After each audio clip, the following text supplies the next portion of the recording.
Hey everybody, how are you guys doing? Welcome back. For a guy with a sore leg, have I ever been busting my ass, pardon my French, on the cabin. My happy little place here. I'm gonna tell you, proud of this place. It's coming out really good. You guys gotta come inside and see what this looks like. It's almost done. Check this out. Look in here. Have I been working? Pine is done all the way around. Look at the ceiling. Cathedral ceiling. All done, okay? At this end, what I did up here is I put a shelf. This will move out of here. This lifts. I locked the end in right here, you can see, so it can't slide out on its own. That's a 6-foot wide shelf that basically the whole gable end now, 2 feet deep out this way from the wall for storage. Lights are in. Check this bad boy out. How cool is that? You hit it again, the color changes to like a warm light. Hit it again, it goes to a cool white, and then you can actually dim it. They dim down. They nice. Amazon. Hold it again, and they go off. Have a look around this place. Again, I've been working. Look at this. Pretty proud of it. How nice did that come out? The pine is all done. Again, all cathedral ceiling. What I did, this is Marente. They call it plywood. I don't know what that name means, Marente, but it's a really thin plywood. Painted. It was done with a primer sealer, and it was also done with melamine paint, which is really good quality paint, as anybody would know. It's got a bit of a sheen to it. Pine is all done, all trimmed out around the portholes. And look over here, I have a kitchen. I have 2 cabinets up here. I have my old stove here that I picked up for 60 bucks. Gave this thing a quick paint job. 2 more doors down here, another spot down bottom, and a spot down bottom over there. All my kitchen cabinets. Well, guess what? Check this out. This is what I did this morning. What else did you do today, Dave? Oh, not much. Built some cabinet doors. How good do these look? Ain't they nice? You know how easy that was to make?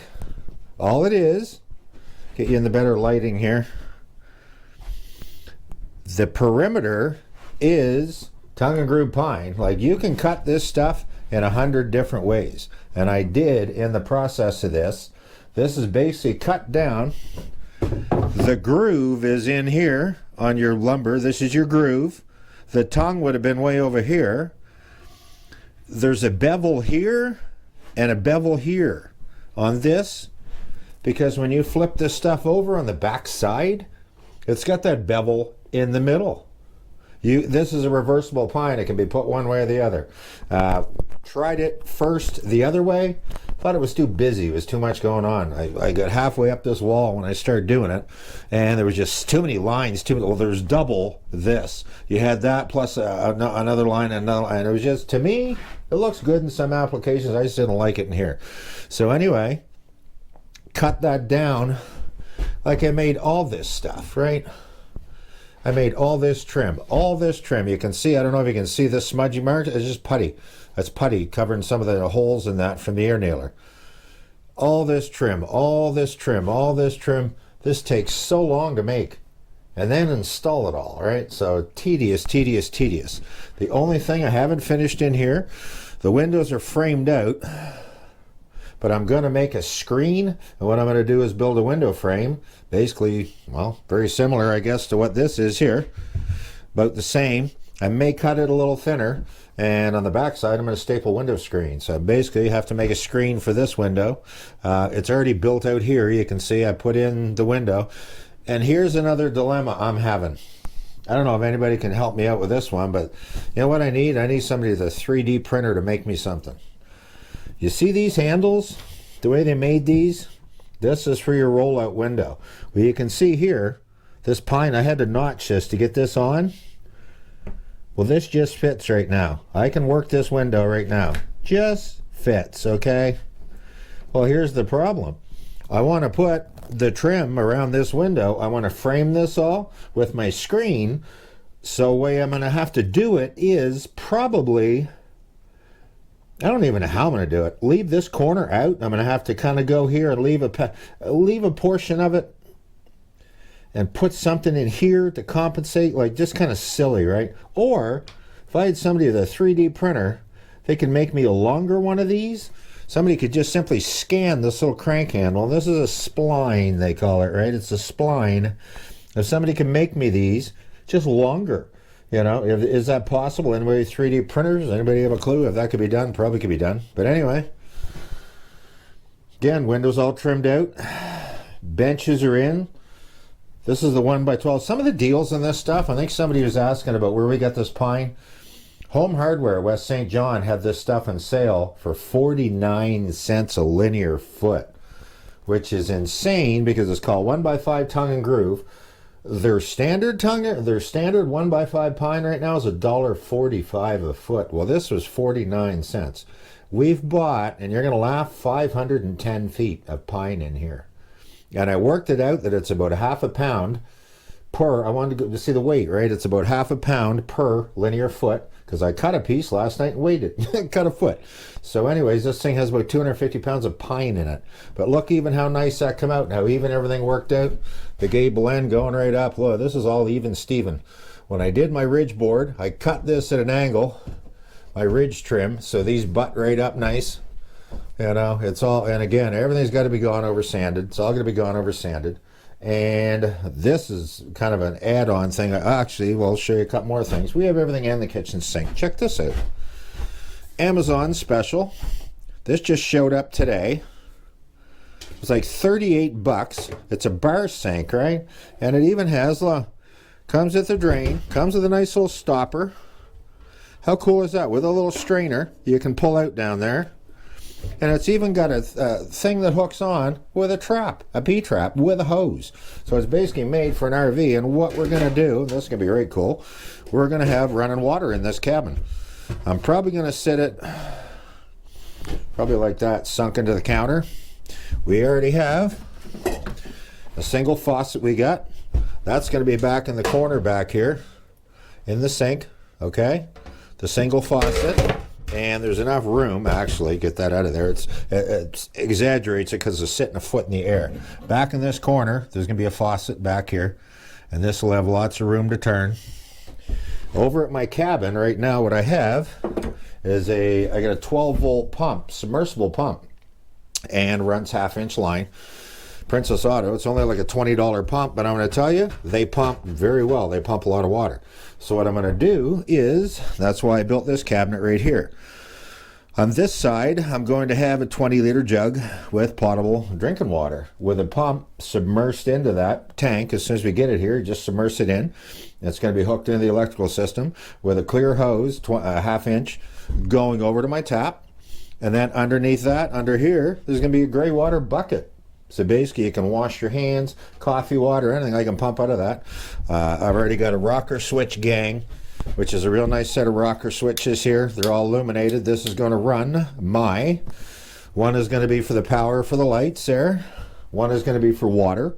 And the last one is, everybody remember my friggin' power box I made? Well, so much for that. This is a piece I cut out of it, actually.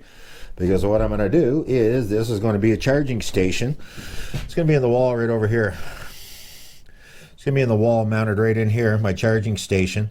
And there's clearance and everything with it in the back of the stove. Nothing's going to hit. It's all good to go in there. So that way, you guys probably saw my Power Queen battery I got. That is probably going to go down under here. And I'm going to strap it down. Have it clamped in there so nobody can take it or anything. Last little thing, this is kind of an afterthought. I think these are right cool. Check these out. This is my kitchen table I've already made. 2 pieces of pine stuck together. None of this is sanded out yet, so it's all going to be sanded, quite well sanded. But watch this, guys. I thought these were quite the afterthought. Bring that out with the leg. Well, chair. Well, watch this. And the table's going to go right here in the middle. How cool is that, eh? How cool is that? We've already got a table mount kit we ordered again from Amazon. 2-foot square table, all kinds of room. Now we have a place we can actually sit and eat, and that way we don't have to sit. I originally said I was going to sit here on the bench by the window and look over that way, but I want to sit and look out the window, right? So now that I have this built, I can sit my sorry butt down here very comfortably. Look all around. Perfect. It's actually a nice height because you look here, you can look outside. So I'm proud of this place, guys. Stove cleaned up. Look how nice that old thing looks. $60 stove is all I paid for this. Needs a cleaning inside. It's just dusty. It's not bad at all. Even has a broiling pan on the bottom. Even has a broiler, so I can still use that too and broil our dinner. So we're going to be baking cookies, man, out camping. It's coming along fast. It is so close to being done already. But I've put, last week and a half or so, I've been busting my ass on this thing, putting in some long days and that, trying to get her done. Knee is about 80% now. It's not perfect, but it's not terrible anymore. It's getting pretty good, actually. So, but yeah, just like little things, like around those portholes. All the trim, and all your angular trim, like down here, all this stuff. Like I had to make all that, right? That's all made from pine. All that trim ripped on the table saw. The blade slammed right over to 45. Even this piece here, this wafer, look. This is the same stuff I put around the door. This is pine ripped. This is a piece of that tongue groove ripped sideways, right? Basically ripped it laterally or whatever down the edge. And see how nice a trim that would make if you put that on there, right? Clean that right up, wouldn't it? Versus that, the raw edge you can see. And that's what I had thought of doing, but I'm going to wait because it's going to get screens on here very soon. So, actually, you know what? This seat is comfortable. It's just a nice height. I can sit here and grab stuff right off the frickin' stove. And the bed could still be out in the sleeping position, and we can still sit here. So this is a win-win-win-win-win-win about 15 times over. And again, one last time, I got to look at these again because I think these come out quite friggin' well. Let's have a good look at this. Hang on. There you go, sitting flat in the wall. How nice does that look? Isn't that a nice door? Quite a look, eh? First cabinet doors I ever built in my life. So any of you cabinet makers, you'd laugh your head off, but you know what? It's pretty good for what it is, I think. Anyway, all the other doors are built. They're all inside my shop, so I've got them all made. Even a big long one. Like I say, that one there is going to hinge down. This one is going to hinge down. This one is going to come out this way. That one is going to go. This one is going to come this way. This one will go that way. And these two, same thing, will go this way. So it's nice to have, again, I wasn't even going to put upper cabinets in here because I thought, oh no, it's going to take too much room and make it seem too small. But you know what? This is a roomy little thing for what I built here. For something that's only 6 by 10. I'm going to tell you, well, isn't that so cool? Something that's only 6 by 10, it's actually pretty roomy. And you fold this under, and it disappears. It's like that. Isn't that cool? Totally out of the way. And then normally in the daytime, what I'll do is the table, that's going to slide under because there's going to be a futon affair across the end here. I guess everybody knows it's going to be a futon-style bed. So heading to the cabin today. We haven't been over there literally in 3 weeks since we've been over there. I've been working on this a lot and just kind of hanging out here. It's cool to see how good the lighting is in here, and I got no lights turned on here right now. It's an overcast day. It's not even sunny out right now. The white in the ceiling really helps brighten this place up. So, but again, looking at it, pretty happy with what I got going on. Heading to the cabin today, and we will make a video probably over there. We are going to take the ATV over on the trailer because the side-by-side, first world problems, I said both. The side-by-side is in at the camp right now. We have no way to go in and get it without walking, and I still can't do that trip right now, so we're going to take the ATV over and haul everything in. We're going to take the ATV over and haul everything in. So anyways, we'll probably talk to you guys from the cabin. Like and subscribe. Sorry for the rant. Sorry I'm not sitting there filming while I'm working on this thing. That's how I'm getting this done, because I'm not screwing around cameras when I'm trying to do the work. I'm concentrating on the work I'm doing. So And then when I kick back, I can show you guys the progress. So hope you guys like it. Like and subscribe. There's going to be all kinds of content coming, especially using this thing, because we're getting so close that we're going to use this within a few weeks probably. Live simply, remain grateful. We'll talk to you guys very soon.